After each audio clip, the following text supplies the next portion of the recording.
Jaipur grow करने के लिए नीचे की तरफ आएगा। तो नीचे की तरफ अगर वो आता है, और अगर आप यहाँ पे कंस्ट्रक्शन की बात करें कि रिंग रोड भी भाई हमने इसी साइड बनाई है, तो बहुत अच्छा एरिया जो आता है निकल के वो ये एरिया आता है। जैसे अजमेर रोड, डिग्गी मालपुरा रोड, टोंक रोड और इधर आगरा रोड, ये आगरा रोड। ठीक है, तो ये 4 रोड्स कवर हो रही हैं।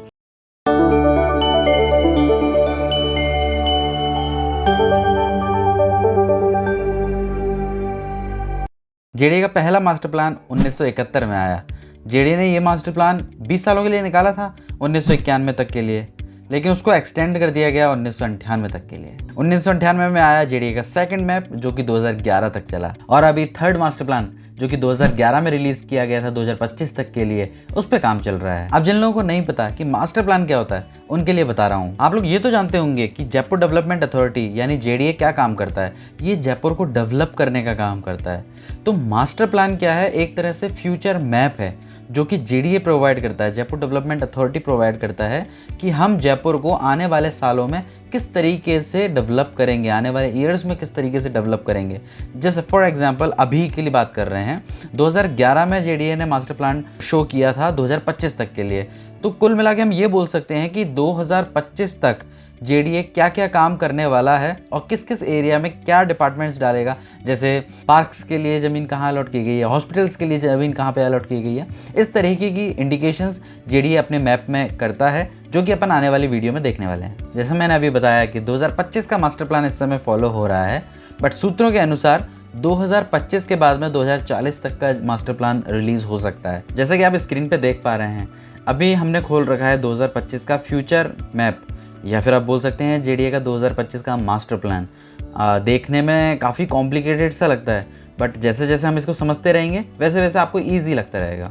तो हम स्टार्टिंग करते हैं कलर्स को समझने से, क्योंकि अगर आपने ये समझ लिए कि इसके कलर्स क्या क्या इंडिकेट करते हैं तो आपके लिए काफ़ी ईजी हो जाएगा इसको समझना। देन हम जो लोकेशंस हैं उनको भी समझेंगे कि कहाँ कहाँ पे कौन कौन सी लोकेशंस हैं, क्योंकि ये जयपुर का मैप है और आपके लिए काफ़ी इजी होगा अंडरस्टैंड करने के लिए अगर आप जयपुर के जो एरियाज़ हैं उनको जानते हैं। तो थोड़ा इसको जूम करके देखते हैं। देखो, जूम करने पे आपको यहाँ पे दिख रहा है कि येलो जो लेमन कलर्स थोड़ा सा आपको फील हो रहा है ना, लाइट लेमन कलर, ये काफ़ी सारा दिया हुआ है। तो ये जो लेमन कलर है या फिर येलो बोल सकते हैं आप इसको, ये इंडिकेट करता है रेजिडेंशियल एरियाज़ को।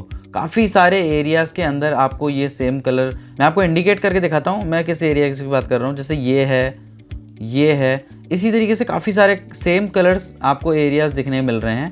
तो मैं बात कर रहा हूँ इन कलर्स की कि ये एग्जैक्टली क्या कलर्स शो कर रहे हैं। तो ये हैं रेजिडेंशियल एरियाज़, ठीक है। सो अब हम बात करते हैं बाकी सेकंड कलर की।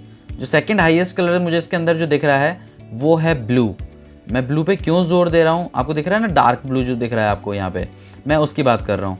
फॉर एग्जांपल हम इसकी बात करते हैं, ये जो ब्लू आपको यहाँ पे दिख रहा है, ये ब्लू जो है ये रिप्रेजेंट करता है इंस्टीट्यूशनल एंड हॉस्पिटल स्पेसेस। इसका मतलब ये है कि जितने भी एरिया में आपको ब्लू नज़र आएगा वो एरिया अलॉट किया हुआ है हॉस्पिटल्स के लिए और इंस्टीट्यूट्स के लिए। जैसे आपको यहाँ पर भी ब्लू नज़र आ रहा है, नीचे यहाँ पर भी डार्क ब्लू, यहाँ पर भी डार्क ब्लू, यहाँ पर भी, तो इनका मतलब यहाँ पर अभी हो सकता है कि आपको कुछ इंस्टीट्यूशन या फिर हॉस्पिटल्स मिल जाएं, हो सकता है कि आपको यहाँ पर जंगल मिले। तो अगर वहाँ पे जंगल है तो कोई इशू नहीं है, क्योंकि जेडीए ने जगह अलॉट जो की है वो सिर्फ हॉस्पिटल्स और इंस्टीट्यूट के लिए ही की है। तो फ्यूचर में जब भी वहाँ पे काम स्टार्ट होगा तो स्पेसिफिकली हॉस्पिटल्स या इंस्टीट्यूट के लिए ही स्टार्ट होगा। थर्ड कलर की अगर मैं बात करूँ तो थोड़ा सा मुझे जूम आउट करना पड़ेगा। आपको एक एरिया नज़र आएगा जिसको मैं थोड़ा सा और स्पेसिफिक करके बताऊंगा कि वो एग्जैक्टली कहाँ कहाँ का एरिया है। मैं बात कर रहा हूँ इन एरियाज़ की। थोड़ा डार्क पर्पल एरिया जो नज़र आ रहा है ये होता है रिको इंडस्ट्रियल एरिया। जैसे मैं अभी आपको जूम करके बताता हूँ, देखिए ये जो बना हुआ है ये रिको इंडस्ट्रियल एरिया बना हुआ है। अब ये रिको इंडस्ट्रियल एरिया जो है वो बना हुआ है सांगानेर वाला जो टोंक रोड पे है वो। यहाँ पर जो रिको एरिया बनाया हुआ है ये झोटवाड़ा का रिको एरिया है ना। यहाँ थोड़ा सा आप आगे जाएंगे तो यहाँ पे सिरसी का रिको एरिया मिल जाएगा। एंड अगर आप नीचे की तरफ जाएंगे तो आपको मानसरोवर का रिको एरिया मिल जाएगा, ये मानसरोवर का रिको एरिया मिल जाएगा। तो इस तरीके से जो है रिको एरियाज़ के लिए भी सेपरेट इंडिकेशंस दिए हुए हैं। देन हम बात करें जो आपको ब्लू कलर नज़र आ रहा है, तो आई थिंक ये बताने की मुझे आवश्यकता नहीं है। ब्लू स्पेसिफिकली जो रिवर्स हैं, पानी के जो हैं बहाव क्षेत्र शो करने के लिए बनाया गया है। देन बात करते हैं इस ऑरेंज एरिया की। ऑरेंज एरिया में जिसको मैं बता रहा हूँ वो है ये जो ऑरेंज आपको लाइन दिख रही है ना, इस एरिया की मैं ये बात करना चाह रहा हूँ, जो कि काफ़ी एरियाज़ में फैले हुए हैं। तो ये जो एरिया है इसको बोलते हैं कॉमर्शियल बेल्ट। मतलब ये जो ऑरेंज कलर दिया हुआ है ये अलॉट किया हुआ है फॉर कॉमर्शियल, मतलब इस जगह पे इधर और इधर दोनों साइड में ही कॉमर्शियल आएगा। रोड्स की भी बात हम अभी करेंगे, बट पहले जस्ट मैं आपको कलर एक बार आइडेंटिफाई करवा रहा हूँ कि कौन कौन सा कलर क्या क्या रिप्रेजेंट करता है। जैसे आपको यहाँ पर ये डार्क ग्रीन नज़र आ रहा है, तो ये पहाड़ी एरिया है जो कि नाहरगढ़ का अपना किला है, ये उस जगह का एरिया बताया गया है। अगर आपको यहाँ पर ये इस तरीके का ग्रीन नज़र आता है तो ये एग्रीकल्चरल लैंड दिया हुआ है। इसके साथ में ही अगर हम थोड़ा सा अगर गौर से देखते हैं, यहाँ पे जो आपको ये चेक्स नज़र आ रहे हैं ना, ये है आर्मी एरिया। ये आपकी झोटवाड़ा साइड में जो आर्मी एरिया है मैं उसकी बात कर रहा हूँ।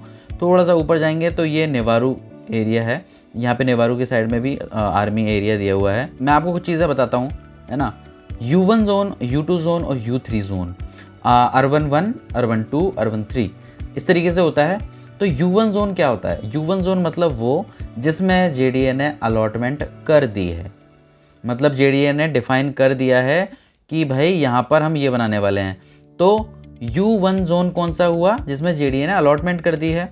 अलॉटमेंट कर दी है तो मैं आपको मार्केशन करके बता देता हूँ कि मैं किस एरिया की बात कर रहा हूँ। मैं बात कर रहा हूँ ये एरिया जो कि JDA ने अलॉट कर दिया है कि भाई हम इसमें 2025 पे काम करेंगे। ये जो एरिया दिया हुआ है हम यहाँ पर काम करने वाले हैं, है ना। कुछ एरिया इधर भी है, थोड़ा सा शिवदासपुरा साइड में, है ना।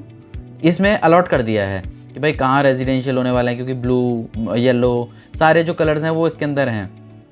तो ये तो होता है U1 जोन, जहाँ पे सारी चीज़ें ऑलरेडी डिफाइंड की हुई हैं, ठीक है। इसके बाद आता है सेकंड जोन जो U2 जोन बोलते हैं, अर्बन 2। इसका मतलब ये है, ये आपको जो लाइन दिख रही है ना, छोटी सी बाउंड्रीज नज़र आ रही हैं ये, ठीक है। थोड़ा ऑरेंज कलर सा आपको नज़र आएगा, ठीक है। इधर ऊपर की साइड में भी अगर आप देखते हैं तो यहाँ पे ये कलर्स की बाउंड्री की हुई है ना। तो इसमें अलॉटमेंट नहीं की हुई है JDA ने, बस एरिया डिफाइंड कर दिया है U2 जोन के लिए। U2 जोन मतलब ये कि भाई अब नेक्स्ट जब मैं 2025 हमारा कंप्लीट हो जाएगा, 2025 में हमारा ये सारा डेवलपमेंट कंप्लीट हो जाएगा।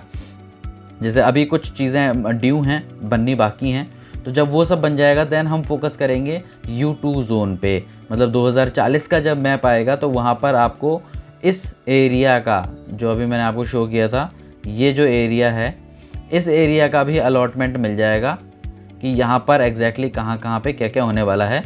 अभी इस पे JDA का कोई इन्होंने अलॉटमेंट नहीं किया है इस एरिया के अंदर। देन अब बात करते हैं U3 जोन की। अब U3 जोन क्या होता है? जब U2 आप रिलेट कर पा रहे हैं कि भाई U1 जहाँ पे अलॉटमेंट हो चुका है, U2 मतलब फ्यूचर में अलॉटमेंट करेंगे।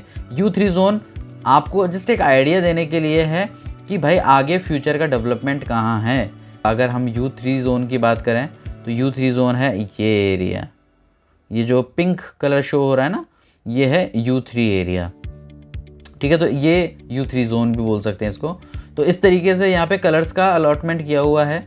मैं आपको ज़्यादा डीप नहीं समझा रहा हूँ, बट मैंने मोस्टली चीज़ें इसके अंदर कवर की हैं कि आप थोड़ा समझ सकते हैं कि भाई JDA मैप एग्जैक्टली क्या है।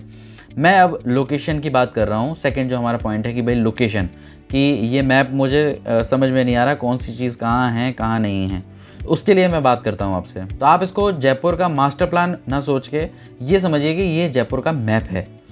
ये सबसे पहले मैं बात कर रहा हूँ, ये है सिरसी रोड। ये सिरसी रोड अलग निकल रही है, ठीक है। सिरसी रोड से भी आपको आइडिया लग गया।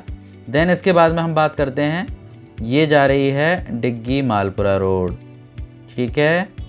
देन इसके बाद में हम बात करते हैं, ये बीच में जो जा रही है ये है अजमेर रोड। ये जो रोड जा रही है ये है आगरा रोड। एंड लास्ट में हम बात कर रहे हैं इस रोड की। ये one of the most important and developed road है। आप बोल सकते हो कि इसको टोंक रोड। ये काफ़ी अच्छा एंड काफ़ी डेवलप्ड एरिया है। तो जैसे मैंने रोड्स डिफ़ाइन की हैं तो आपको आइडिया लग गया होगा कि कौन कौन सा एरिया कहाँ पर है। कालवा रोड ऊपर की तरफ जा रहा है, क्योंकि जैसे मैंने आपको मार्क किया सिरसी रोड है, तो सिरसी रोड के ऊपर ये कालवा रोड हो गया, उधर नेवारू साइड में हो गया, पीछे की साइड में यहाँ पे आप दिल्ली की तरफ जा सकते हैं, दिल्ली जो बाईपास बना हुआ है वो, ठीक है। अब आप एक चीज़ देखिए, जैसे मैंने इतनी सारी रोड्स बना के दे दी आपको, बट आपको एक और अच्छी चीज़ मैं आपको बताता हूँ। ये जो बाहर आपको एक ये रोड दिख रही है ना, इस रोड को बोलते हैं रिंग रोड। रिंग रोड मतलब एक तरह से ये रिंग है जो कि कनेक्ट करती है पूरे जयपुर को एक साथ में। ये लगभग 1100 फीट चौड़ी रोड है, बट इसका अभी कंस्ट्रक्शन पूरा नहीं हुआ है। थोड़ा जूम इन कर लेते हैं ताकि आपको क्लियरली विजिबल हो कि अभी कहाँ तक ये रिंग रोड बनी है। ये सिर्फ इतना एरिया बना हुआ है रिंग रोड का ओनली, बाकी अभी एरिया बनना बाकी है, लेकिन इतना एरिया बन चुका है। तो हाँ बिल्कुल, टोंक रोड भी इसने कवर कर दी, डिग्गी मालपुरा रोड भी कवर कर दी, इधर अजमेर, ये अजमेर रोड है, ये भी यहाँ पे इन्होंने कवर करी है, ये आगरा रोड है, इन्होंने कवर कर दी, टोंक रोड वाला एरिया कवर कर दिया और डिग्गी मालपुरा वाला एरिया भी कवर कर दिया। रिंग रोड है, उसने सारे एरियाज़ को कवर किया है जो मेन जयपुर के एरियाज़ बोले जाते हैं इस समय डेवलपमेंट के हिसाब से। अब अगर आपने एक चीज़ गौर करी हो तो यहाँ पर आपने पूरा मैप देख लिया, बट मैंने एक चीज़ आपको नहीं बताई, वो अब मैं आपको क्लियर करने जा रहा हूँ कि हमारे जयपुर में ऑन अजमेर रोड की साइड में यहाँ पर स्पेशल इकोनॉमिक जोन दिया गया है। ये एरिया दिया हुआ है स्पेसिफिकली, जो कि 3000 एकड़ के अंदर फैला हुआ है। महिंद्रा सेज, बिल्कुल ये एरिया भी जयपुर के अंदर अलॉटेड है। तो उसमें फर्स्ट फेज़ में काफ़ी सारी कंपनीज ऑलरेडी आ चुकी हैं, कंपनीज़ ने अपनी लैंड भी परचेज़ कर लिए हैं महिंद्रा सेज के अंदर। तो ये भी इस साइड एरिया में इसने अपनी ज़मीन बहुत अच्छी लेवल पे ग्रो कर रहे हैं। अब हम बात करते हैं कि फ्यूचर में जयपुर के लिए जैसे जेडीए ने जो प्लान कर रखा है, हम सिर्फ मैप को देखते हुए ही बात कर रहे हैं ना। देखो जयपुर का जो पूरा मैप है वो हमें दर्शा रहा है कि आगे फ्यूचर में हमारी जो जयपुर है वो किस तरफ बढ़ेगी, किस तरफ उसकी आगे ग्रोथ होगी। तो अगर हम इस एरिया की बात करें तो ये पूरा ऑलरेडी एग्रीकल्चर के लिए दिया हुआ है, ये पूरा पहाड़ी क्षेत्र है, तो यहाँ पर तो जनता ग्रो नहीं कर सकती। तो बट ऑब्वियस सी बात है कि जयपुर ग्रो करने के लिए नीचे की तरफ आएगा। तो नीचे की तरफ अगर वो आता है, और अगर आप यहाँ पे कंस्ट्रक्शन की बात करें कि रिंग रोड भी भाई हमने इसी साइड बनाई है, तो बहुत अच्छा एरिया जो आता है निकल के वो ये एरिया आता है इस एरिया के अंदर। एंड जेडीए ने U2 जोन भी इन्हीं एरियाज़ को बताया है। हालांकि ऊपर छोटा छोटा एरिया है, बट मोस्टली जो पार्ट कवर किया है वो ये वाला पार्ट कवर किया है जेडीए ने, कि भाई अगला जो डेवलपमेंट होगा वो भी हम यहाँ करेंगे। तो अब ये चीज़ आपको देख के समझ में आ रही है कि जयपुर सिटी जो है वो इसी साइड बढ़ रहा है, जो इसकी सिटी की जो ग्रोथ है वो इसी एरिया के अंदर है। अब इस एरिया पे हमने अभी थोड़ी देर पहले बात की थी कि इस एरिया के अंदर हमारी कुछ रोड्स आ रही हैं, जैसे अजमेर रोड, डिग्गी मालपुरा रोड, टोंक रोड और इधर आगरा रोड, ये आगरा रोड, ठीक है। तो ये 4 रोड्स कवर हो रही हैं। तो अगर आपको कन्फ्यूजन हो कि हमें कहाँ पर इन्वेस्ट करना चाहिए, हालांकि इस पर स्पेसिफिकली वीडियो मैं बनाने वाला हूँ, बट अगर आपको मैप देख के ये समझना है कि हमें कहाँ पे इन्वेस्ट करना चाहिए, तो आप वहाँ पे इन्वेस्ट कीजिए जहाँ पर जेडीए ज़्यादा जोर दे रहा है डेवलपमेंट की ओर। अगर आप इस मैप को ध्यान से देखेंगे और आपको एरियाज़ समझने हैं तो ऑलरेडी सब कुछ लिखा हुआ है।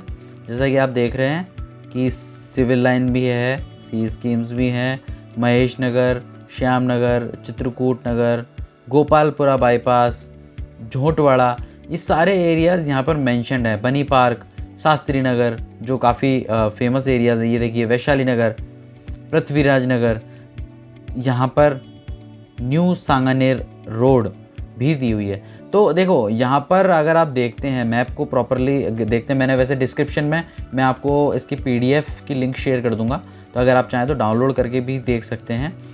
वैसे इतना ज़्यादा हार्ड है नहीं है, आप 2 से 3 बार अगर आप इस मैप को प्रॉपरली देखेंगे तो आपको आइडिया लगने लग जाएगा कि कौन सा एरिया कहाँ पे है, क्या क्या दर्शा रहा है वो एरिया, इस तरीके से। तो ये जेडीए का मास्टर प्लान है। स्टिल अगर आपको कोई भी कन्फ्यूजन हुई हो तो आप नीचे यहाँ पे सारे मार्केशंस दिए हुए हैं कि किसका मतलब क्या है, तो आप इजीली अंडरस्टैंड कर सकते हैं कि जेडीए का मास्टर प्लान कैसा है। सो मुझे उम्मीद है आपको वीडियो अच्छी लगी होगी। अगर अच्छी लगी तो वीडियो को लाइक शेयर सब्सक्राइब करना मत भूलिएगा। So thank you so much मेरी वीडियो देखने के लिए, धन्यवाद।